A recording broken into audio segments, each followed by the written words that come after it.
Hello दोस्तों, स्वागत है आपके अपने YouTube चैनल संघर्ष क्लासेस ऑल एग्जाम में। दोस्तों आज हम लोग संधि के बारे में जानेंगे। संधि कितने प्रकार की होती है और स्वसंधि के कितने कितने भेद होते हैं, कौन कौन से भेद होते हैं, और एक दो संधि इस वीडियो में पढ़ेंगे भी। ठीक है दोस्तों, तो देखिए इसकी पहले परिभाषा देख लेते हैं संधि की। संधि कहते कैसे हैं? संधि दोस्तों पहले राजा महाराजाओं के बीच होती थी संधि। जैसे कि कोई युद्ध करने गए, अगर कोई राजा युद्ध नहीं करना चाहता तो संधि कर लेते थे।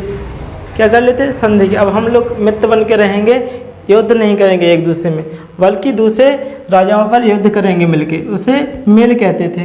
उसी वहाँ से संधि निकली, वहाँ कहते थे संधि। और संधि के शाब्दिक अर्थ क्या है? संधि का शाब्दिक अर्थ, शाब्दिक अर्थ, संधि का शाब्दिक अर्थ होता है मेल। क्या होता है दोस्तों? मेल।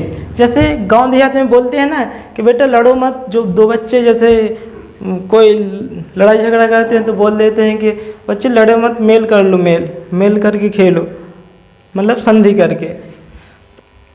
दोस्तों इस संधि की परिभाषा और देख लेते हैं। इस संधि की परिभाषा देखेंगे। परिभाषा क्या होती है इसकी? दो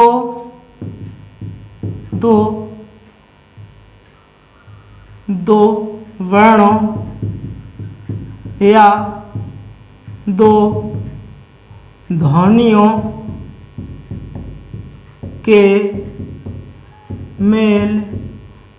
को संधि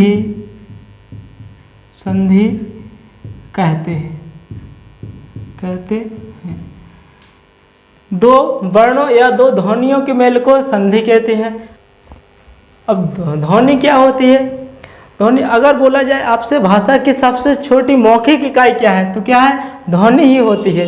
और भाषा की सबसे छोटी लिखित इकाई क्या है? तो वर्ण होती है। अब दो वर्ण को मिलाने पर संधि होती है। क्या होती है? संधि। दो वर्णों या दो ध्वनियों के मेल को संधि कहते हैं।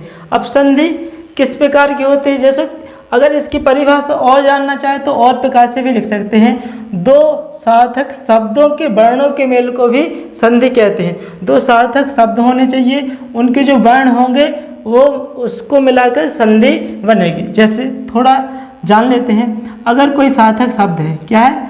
एक शब्द है, क्या है? पहला शब्द। क्या है? पहला शब्द। एक है दूसरा शब्द, क्या है? दूसरा शब्द। क्या है? दूसरा शब्द। पहले शब्द का अंतिम अक्षर क्या होगा? अंतिम अक्षर। और दूसरे शब्द का पहला अक्षर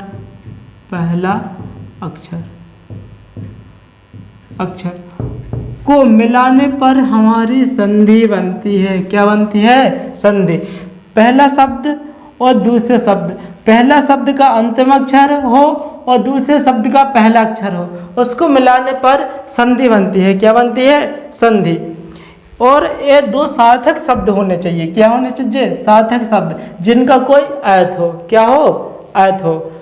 तो पहले शब्द का अंतिम अक्षर और दूसरे शब्द का पहला अक्षर ही संधि कहलाता है। इसे जोड़ते हैं तो क्या होता है? संधि वो बन जाती है। अगर एक शब्द है, क्या है? एक शब्द है तो उसका अलग अलग कर दे, दो भागों में तोड़ दे, उसे विच्छेद कहते हैं। विच्छेद किसे कहते हैं? विच्छेद कहते हैं ना, संधि विच्छेद कीजिए। विच्छेद क्या होता है? अलग करना। क्या होता है? अलग करना। और संधि क्या होता है? संधि का मतलब होता है मिलाना या जोड़ना। क्या होता है?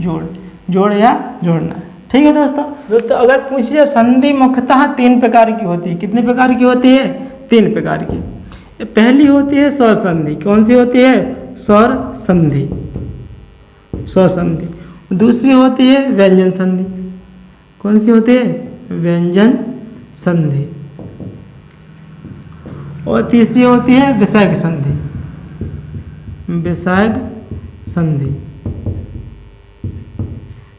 संधि।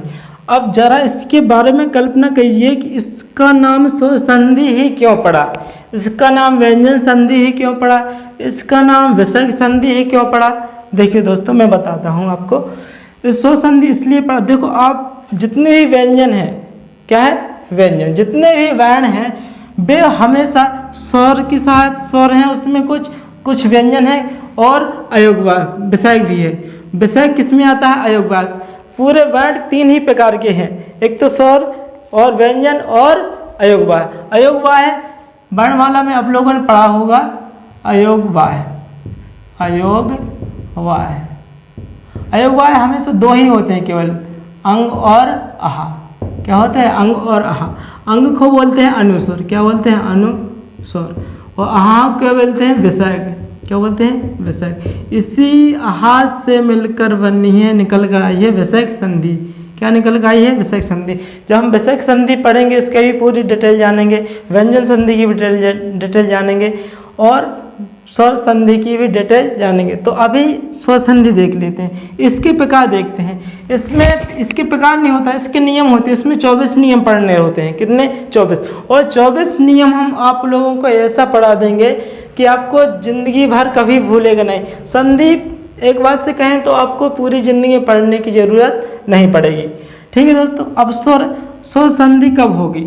अगर किसी पहले शब्द का अंतिम अक्षर, क्या पहले शब्द का अंतिम अक्षर फिर स्वर हो और दूसरे शब्द का पहला अक्षर क्या हो? पहला अक्षर भी क्या हो? स्वर। तो वहाँ कौन सी होगी? स्वर संधि होगी। अगर पहले शब्द का अंतिम अक्षर स्वर है और अंतिम शब्द का पहला अक्षर भी क्या है? स्वर है, तो वहाँ कौन सी संधि होगी? स्वर संधि होगी। स्वर संधि के दोस्तों पहले प्रकार देख लेते हैं। क्या देख लेते हैं? प्रकार। स्वर संधि 5 प्रकार की होती है। कितने प्रकार की होती है? 5 प्रकार। कितने प्रकार की है? 5 प्रकार। पहली कौन सी है? पहले देख लेते हैं दोस्तों, दीर्घ स्वर संधि। दीर्घ स्वर संधि पहली होती है, दीर्घ स्वर संधि। दूसरी होती है गुण स्वर संधि, गुण स्वर संधि। तीसरी होती है वैधि स्वर संधि, वैधि स्वर संधि। और चौथी होती है एण स्वर संधि। कौन सी होती है? एण स्वर संधि। और हमारी 5वीं होती है आयादी स्वर संधि। 1 मिनट। आयादी स्वर संधि।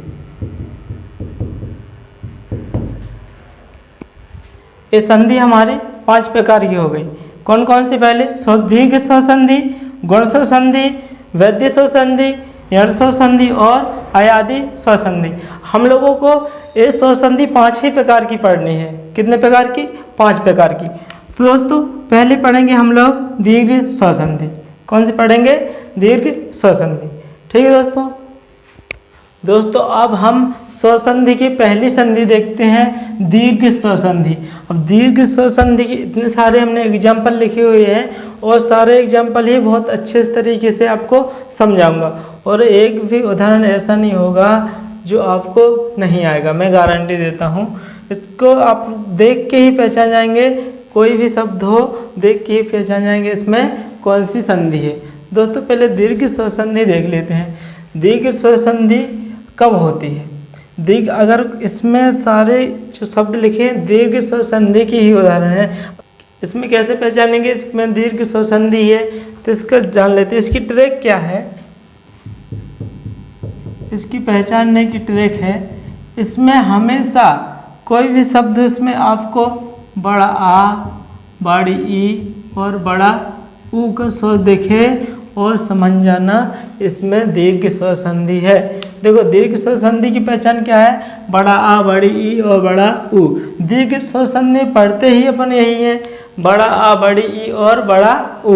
दीर्घ मतलब ही बड़ा होता है, दीर्घ का मतलब बड़ा और लघु का मतलब छोटा, इसी से दीर्घ स्वर संधि निकली है। दीर्घ बड़ा आ, बड़ी ई और बड़ा ऊ, ये दीर्घ स्वर भी है, इन्हें दीर्घ स्वर भी बोलते हैं।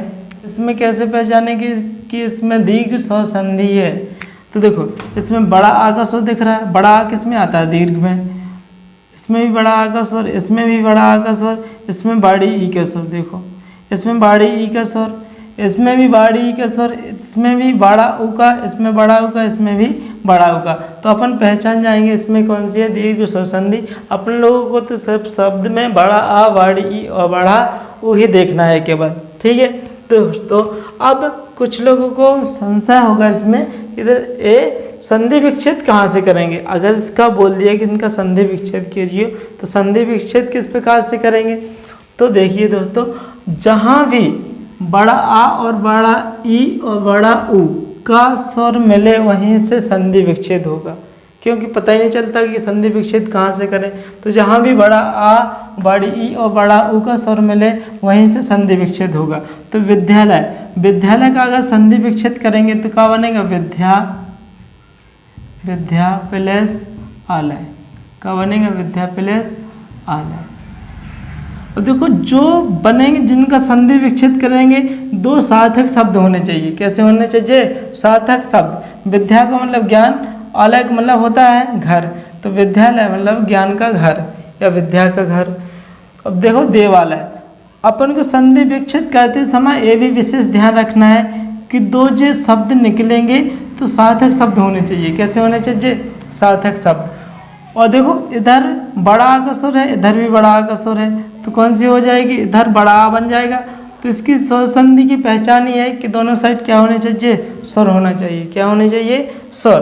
तो इधर भी स्वर, इधर भी स्वर, और बड़ा आ का इधर भी, बड़ा आ का इधर भी, तो दोनों मिलकर क्या बनेगा, बड़ा आ। देखिए इससे पहले देख लेते हैं कुछ, अगर ऐसे समझ में नहीं आया होगा आपको तो देखो, हमेशा छोटा आ मिले या बड़ा आ मिले। देखो छोटा आ प्लस छोटा आ मिलके बड़ा आ बनाता है, या बड़ा आ प्लस छोटा आ मिलके बड़ा आ बनाएगा, या छोटा आ प्लस बड़ा आ मिलके बड़ा आ बनाएगा, या बड़ा आ प्लस बड़ा आ मिलके भी बड़ा आ बनाएगा। क्या बनेगा, बड़ा आ। देखो दोनों एक ही जाति के हैं, एक ही जाति के दो मिलकर हमेशा बड़ा बनाएंगे। कैसा बनाएंगे, बड़ा। इससे देखो ये बड़ी ई की देख लो, इसमें छोटी ई प्लस छोटी ई मिल जाए तो भी बड़ी ई बनेगी, या बड़ी ई प्लस छोटी ई मिल जाए तो भी बड़ी ई बनेगी, या छोटी ई प्लस बड़ी ई मिल जाए तो भी बड़ी ई बनेगी, और बड़ी ई प्लस बड़ी ई मिलके भी हमेशा बड़ी ई ही बनेगी। क्या बनेगी, बड़ी ई। और ऊ का भी देख लेते इसी प्रकार इसका भी सिस्टम है, छोटा ऊ प्लस छोटा ऊ बड़ा ऊ बनेगा, और बड़ा ऊ प्लस छोटा ऊ तो भी बड़ा ऊ बनेगा, और छोटा ऊ प्लस बड़ा ऊ तो भी बड़ा ऊ बनेगा, और बड़ा ऊ प्लस बड़ा ऊ तो भी हमेशा क्या बनेगा, बड़ा ऊ ही बनेगा। ये आपको बहुत अच्छे से समझ में आया होगा। देखो एक साइड आ और दूसरी साइड आ, ये फर्क नहीं पड़ता छोटा है कि बड़ा है, हमेशा बड़ा ही बनेगा। क्या बनेगा, बड़ा। ए प्लस होके क्या बनेगा, बड़ा। एक साइड ई एक साइड भी ई, अब छोटी है या बड़ी ई इससे फर्क नहीं पड़ता, हमेशा प्लस होके बड़ी ई की स्वर बनेगा। क्या बनेगा, बड़ी ई का स्वर। इधर ऊ इधर भी ऊ, बस इधर छोटा ऊ इधर बड़ा ऊ, कुछ भी हो हमेशा दोनों एक से मिलके बड़ा ई बड़ा ऊ ही बनेगा। देखो हमेशा आपको ध्यान में रखना है कि हमेशा जब भी एक ही जाति के मिले हमेशा उसी जाति का बड़ा बनाएंगे। क्या बनाएंगे, बड़ा। आप लोग आशा करता हूँ अच्छे से समझ में आया होगा ये सिस्टम। तो देखिए अब समझ में आ जाएगा, इधर बड़ा का सुर इधर भी बड़ा का सुर, तो क्या बन रहा, बड़ा का सुर बन रहा। ठीक है, तो देखिए देवालय का क्या बनेगा। तो आप लोगों को ये भी विशेष ध्यान रखना है कि जो शब्द होने चाहिए वो ऐसे होने चाहिए जो लगे कि हाँ शब्द हैं। तो देखिए इसका देवा प्लस आलय भी बन सकते हैं, लेकिन देवा शब्द नहीं होता, कुछ क्या होता है, देव होता है। क्या होता है, देव। तो इसका क्या बनेगा, देव प्लस आलय। क्या बनेगा, देव प्लस आलय। अब इसका बनाएंगे मता प्लस मता अनुसार लिखा ना, तो इसका क्या बनेगा, मता प्लस अनुसार नहीं बनेगा। क्या बनेगा, मत प्लस अनुसार, अनुसार। अब आप लोगों को एक ये भी संशय हो रहा होगा कि इसमें ता है, इससे इधर आ है, इधर ता है इधर आ। अभी तो आपने बोला था बड़ा आ बनाना है, तो इधर आ इधर भी आ होने चाहिए। देखो तो ध्यान से, कोई भी व्यंजन हो बिना स्वर की सहायता से बोला ही नहीं जा सकता। कोई भी व्यंजन हो बिना स्वर की सहायता से बोला ही नहीं जा सकता, क्योंकि इसकी परिभाषा ही है। व्यंजन किसे कहते हैं, जो स्वरों की सहायता से बोले जाए, और स्वर किसे कहते हैं, जो बिना किसी की सहायता से बोले जाए। स्वरों को किसी की सहायता नहीं चाहिए बोलने के लिए। ठीक है, तो देखो ता ता बोलते हैं, क्या बोलते हैं, ता। तो ता देखो इधर ही लिख देते हैं। ता हमेशा आधा ता प्लस छोटे आ से मिलकर बना होता है। देखो बोल के देखो, ता आ रहा है ना। तो हमेशा कोई भी व्यंजन हो हमेशा उसमें आ तो रहता ही है। तो इधर आ है, इधर भी आ है, तो क्या बनाएगा, बड़ा आ बनेगा कि नहीं। इसीलिए मध्य प्लस का हो जाएगा, अनुसार हो जाएगा। अब नदीस का क्या बनेगा, नदीस का, अब देखो बड़ी ई है ना, तो दोनों साइड ई होने चाहिए। तो क्या बनेगा इसका, नदी प्लस ईस हो जाएगा। क्या हो जाएगा, ईस। इधर भी हमेशा बड़ी ई बनेगी। नदी प्लस ईस का हो जाएगा नदीस। योगी सिर का क्या बनेगा, योगी प्लस ईश्वर बनेगा। क्या बनेगा, योगी प्लस ईश्वर। अब देखो कपीस का बनाते हैं। कपीस का क्या बनेगा, कपि प्लस ईस हो जाएगा। क्या हो जाएगा, कपि प्लस ईस। इधर भी ई का स्वर, तो क्या हो जाएगा, बड़ी ई का स्वर। और स्वर संधि की पहचान यही है कि दोनों साइड क्या होने चाहिए, स्वर। और स्वर संधि में भी दीर्घ संधि की पहचान क्या है कि दोनों साइड एक ही जाति के स्वर होने चाहिए। ठीक है, जैसे ई इधर है, इधर भी ई का स्वर, तो बड़ी ई का स्वर हो जाएगा। तो भानुदय में क्या बनेगा, भानु प्लस उदय। देखो इधर भी उ, तो क्या हो जाएगा, बड़ा उ। मधुलिका का क्या बनेगा, मधु प्लस उलिका।